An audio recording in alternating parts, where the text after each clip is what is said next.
Hello and welcome everyone, this is Type V3, and I think the Jet Vehicon is cool.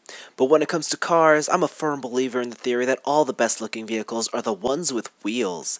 That's why today I'm taking a look at the Transformers Prime Vehicon. So let's get started. Black paint, clean lines, silver rims, and an enormous spoiler.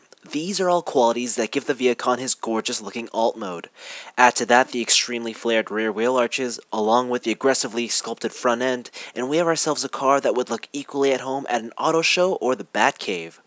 All is not perfect, however. He's quite tiny for a deluxe, and when it comes to aesthetics, I think larger rear wheels would have made him look even better.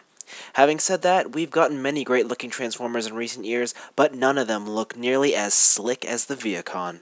He also comes with a show-accurate blaster which can be plugged into either side of the vehicle.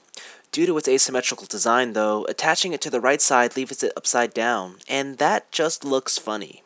Interestingly though, you can also clip it to either side of his front fenders. Admittedly, the gun's still too big for my tastes, and I would have preferred a hidden weapon storage solution, but I don't mind this look much. Now, it's plainly obvious to see here that in alt mode, both versions of the Vehicon are somewhat similar.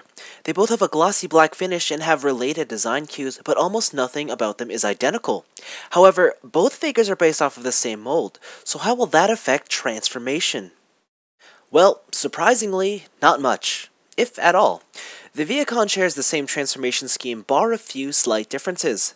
The first one being that this version has no wings, so there's nothing to do there. And because he has a spoiler, it means he's got one more item that needs to be folded up into his calves. Apart from those though, it's practically the same. Moving on, the Vehicon's robot mode is certainly cool. At first glance, he looks equal to the Jet Vehicon minus the wings. But upon closer inspection, there's actually quite a lot that's changed. First of all, there's a lot less vehicle kibble adorned by him. The leg panels are shorter, the calf sections aren't as large, and the forearms are noticeably thinner. Instead of the Jet Vehicon's pointed and triangular design, the standard Vehicon replaces those with very squared off edges and some wheels. The entire robot mode looks much cleaner, and I wouldn't doubt anyone who thinks this is just an action figure rather than a Transformer, because honestly, it's rather difficult to spot any of the vehicle mode here. Then there's this deep blue finish which gives him a cold killer type of look. I'm a little disappointed that his chest wasn't given the same metallic paint scheme as his brother, but it's only a minor thing.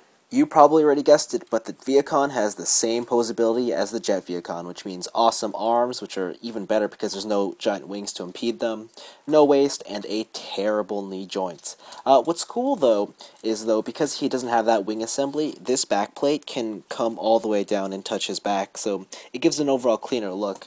With the Jet Vehicon, this one had a bar here, and so it couldn't come all the way down. The look is very minimal at best to really spot out, but it's one of those small things that I really like. Now, as for the weapon, he can definitely hold it in his hand, no problem by the peg, but you can also just fold away his hand and then clip it on here like so, and now he has like an integrated gun. Now, I know the show-accurate version is silver, but I kind of like the black better because it just blends better with his arm panel. Now, because the Vehicon looks like an unarmored version of the Jet Vehicon, his size decrease is a little more apparent. I'd also like to add that while he still is a good-looking robot, he doesn't have the same striking or bold appearance of his brother, and when it comes down to it, I love the purplish magenta over this indigo blue. But hey, at least he's got a nicer weapon. Having said all that, however, the most important thing about this figure is what he manages to accomplish. Reused molds are one of the oldest tricks used in toy engineering history, but even though these two figures are essentially the same, there are enough differences here to warrant a purchase. In the past, we've seen toys get simple repaints to create other characters. Then we got repaints with new head sculpts to further differentiate the two toys, and even in some special cases, we've gotten different accessories included with these repainted toys. With the Vehicon, what we're seeing is the next step, and it's a large one at that. It's incredible to see just how much has changed between the two of them, and if this is the direction in which Hasbro and Takara are planning to go when it comes to Transformers, then they have my full support. When the Vehicons were first announced, I thought I would only need one of them. Obviously the one that looked like a purple butterfly, but now I can see that opinion is wrong.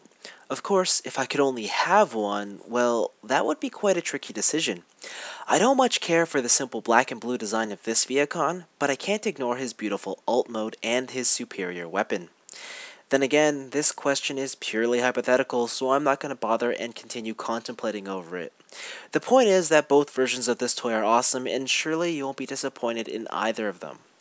Anyways, this has been Type V3. Thanks for watching, and no matter which Vehicon you decide on, it really doesn't matter, because eventually you'll end up with both of them. Just like me.